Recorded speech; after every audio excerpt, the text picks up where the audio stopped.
දෙදස් පහළොවේ ජනාධිපතිවරණයට පෙර 2015 ஆண்டு ஜனாதிபதி தேர்தலுக்கு முன்னர் 66.4 மில்லியன் ரூபாய் செலவழித்து அப்போதைய ஜனாதிபதி வேட்பாளரின் மிகப்பெரிய பதாதைகள் தேசிய லொத்தர் சபை நிதியத்தின் ஊடாக வடிவமைக்கப்பட்டு காட்சிப்படுத்தப்பட்டமை தொடர்பில் முறைப்பாடு உள்ளது.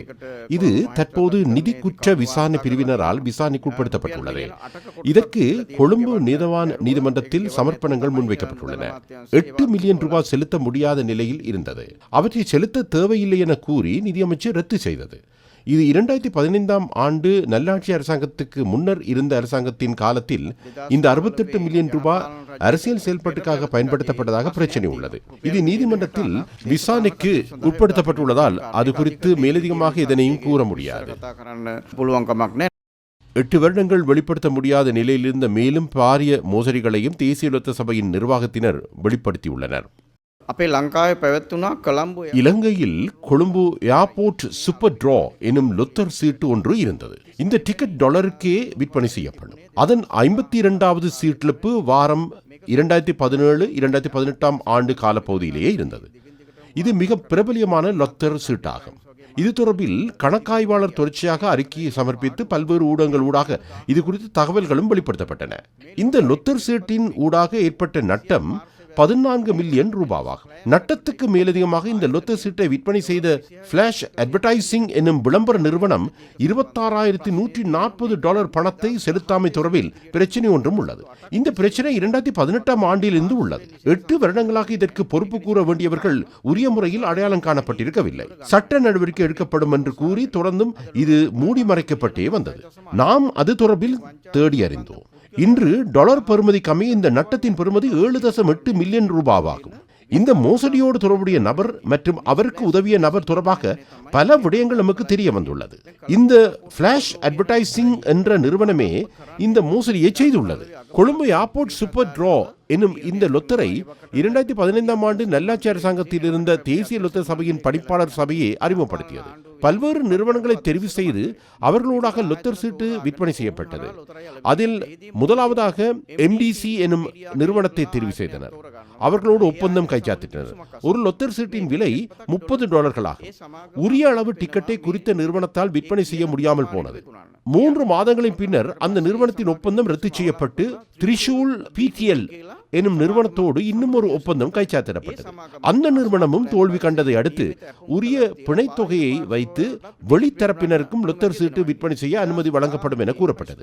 அதற்கமைய 2017 ஆண்டு பிளாஷ் அட்வர்டைசிங் என்ற நிறுவனத்துக்கு இந்த விலை மனு கோரல் வழங்கப்படுகிறது.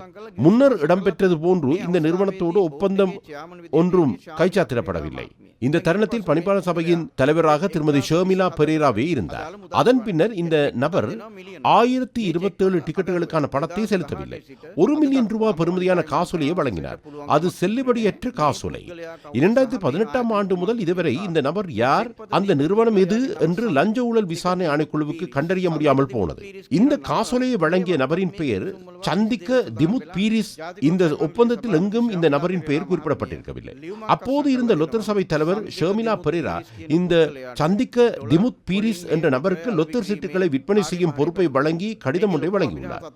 இங்கு இருக்கும் மர்மம் என்னவென்றால், இந்த சந்திக்க திமுத் பீரிஸ் என்ற நபர் யார் என்பதாகும். அவர் வேறு யாரும் அல்ல, சிறிகொத்த அலுவலகத்தில் பணிபுரியும் ரவி கருணாநாயக்கவோடு நெருங்கிய தொடர்புடைய நபர் ஆவார். அவர் வர்த்தக அமைச்சில் இணைப்பு செயலாளராக செயல்பட்டதாக கூறுகிறார். அவர் ஐக்கிய தேசிய கட்சியின் அரசியல் செயல்பாடுகளில் தீவிரமாக ஈடுபட்டவர். இவர்தான் $26,540 இதுவரை செலுத்தாமல் உள்ளார். இந்த விடயத்தின் பின்புறத்தில் மேலும் பல விடயங்கள் உள்ளன.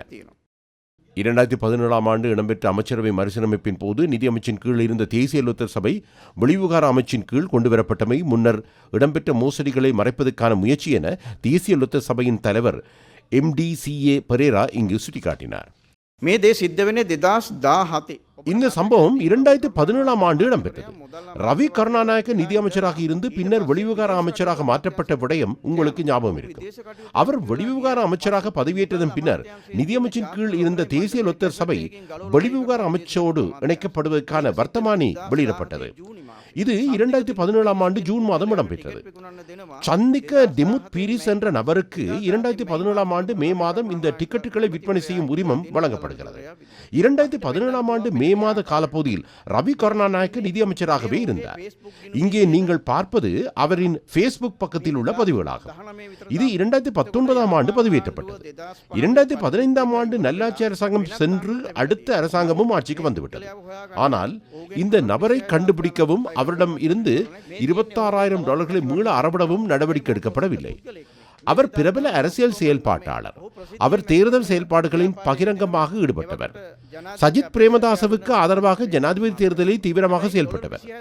அவர்தான் $26,000 வேட்டு வைத்துள்ளார். இதோ அவர் ரவி கருணாநாயக்கவோடு அரசியல் செய்த ஆதாரங்கள்.